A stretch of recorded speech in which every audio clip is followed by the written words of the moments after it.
అన్నమయ్య జిల్లా తంబలపల్లి నియోజకవర్గంలోని మొట్టమొదటిసారిగా పెద్ద ఎత్తున రైతులకు అధునాతన వ్యవసాయంపై రైతు శిక్షణా శిబిరాన్ని ప్రముఖ పారిశ్రామికవేత్త కొండా నరేంద్ర ఆధ్వర్యంలో ఏర్పాటు చేశారు. రైతు శిక్షణా శిబిరానికి రాజంపేట పార్లమెంటు తెలుగుదేశం పార్టీ అభ్యర్థి సుగవాసి బాలసుబ్రహ్మణ్యం ముఖ్య అతిథిగా హాజరయ్యారు. ఈ సందర్భంగా వారు మాట్లాడుతూ రైతే దేశానికి వెన్నెముక్క అని, రైతులు ఏ పంట వేసినా కూడా నష్టపోతున్న తరుణంలో కొండా నరేంద్ర గారి ఆధ్వర్యంలో జరిగిన ఈ రైతు సదస్సులో ఈ 6 మండలాల రైతులను కలుసుకోవడం చాలా ఆనందంగా ఉంది. కొంచెం ఆలస్యమైనా కూడా కొన్ని విషయాలు తెలుసుకున్నాం.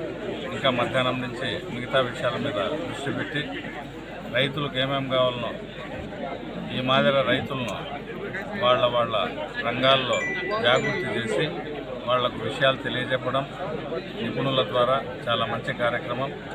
అందులో రైతులతో కలిసి పాల్గొనడం నాకు చాలా ఆనందంగా ఉంది. భవిష్యత్తులో ఈ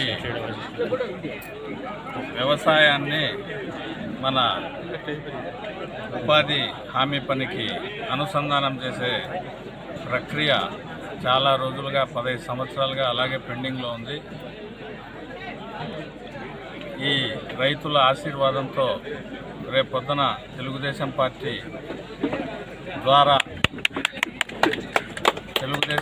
ద్వారా పార్లమెంటులో ప్రస్తావించే అవకాశం వచ్చినప్పుడు నేను ఖచ్చితంగా రైతుల తరపున ఈ వ్యవసాయానికి ఉపాధి హామీ పథకాన్ని అనుసంధానం చేస్తే రైతుల మీద ఖర్చు తగ్గుతుంది అనే అభిప్రాయం చాలామంది చాలా రోజుల నుంచి చెప్పినారు, కానీ ఎందుకు అది ఆచరణలోకి రాలేదు. అదేవిధంగా ఇప్పుడు ఏర్పాటు చేసిన కార్యక్రమం చాలా మంచిది. వాటి మీద నేనంతా భవిష్యత్తులో పార్లమెంటులో ప్రస్తావించే అవకాశం నాకు ఇవ్వాలని చెప్పి నేను రైతులందరినీ కోరుకుంటున్నాను. రైతు ప్రతినిధిగా నేను ఉంటానని సందర్భంగా అందరికీ తెలియజేసుకుంటున్నాను. ఈ ప్రాంతం తంబళ్ళపల్లి ప్రాంతము, బీరంగి కొత్తకోట ప్రాంతము ఎంతో వెనుకబడిన ప్రాంతమని ప్రతి ఒక్కరికి, చిన్న పిల్లోనికి కూడా తెలిసిన విషయమే. గత 75 సంవత్సరాలుగా స్వాతంత్రం వచ్చినప్పటి నుంచి ఎంతోమంది లీడర్లు వచ్చినారు, ఎంతోమంది ఎమ్మెల్యేలు వచ్చినారు, పోయినారు, ఎన్నో పార్టీలు వచ్చినాయి, పోయినాయి. కానీ ఒకసారి మనం వెనుక తిరిగి చూసుకుంటే, ప్రస్తుత పరిస్థితులను మనం చూసుకుంటే తంబళ్ళపల్లి మాత్రం ఎటువంటి అభివృద్ధికి నోచుకోలేదు. మన తంబళ్ళ ప్రాంతము మనకందరికీ తెలుసు.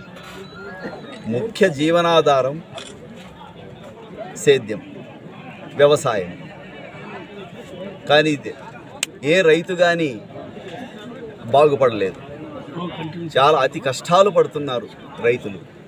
ఆ రైతులను ఆదుకోవడానికి ఏ గవర్నమెంట్ కానీ, ఏ లీడర్ కానీ ప్రయత్నించడం లేదు. ఏదో 5 ఏళ్ళకి ఒకసారి వస్తారు, ఓట్లు వేయించుకుంటారు. అది మనము ఈ ప్రజలందరూ వాళ్ళ బాధ్యత ఏమి? ఓటింగ్ మెషిన్లు. ఓటేస్తారు, మళ్ళీ ఓటు వేసినాక మళ్ళీ 5 ఏళ్ళ తర్వాతనే వాళ్ళని మాట్లాడతారు.